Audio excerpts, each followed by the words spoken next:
ابن ماجہ کی حدیث ہے، حدیث نمبر 106،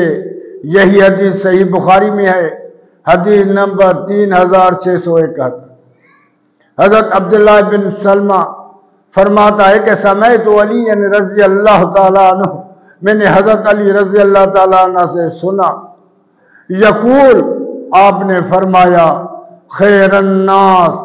بعد رسول اللہ صلی اللہ علیہ وسلم،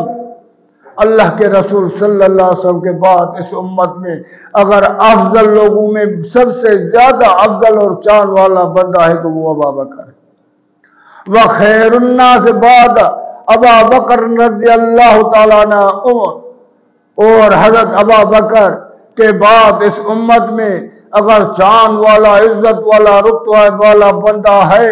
تو وہ حضرت عمر رضی اللہ تعالیٰ عنہ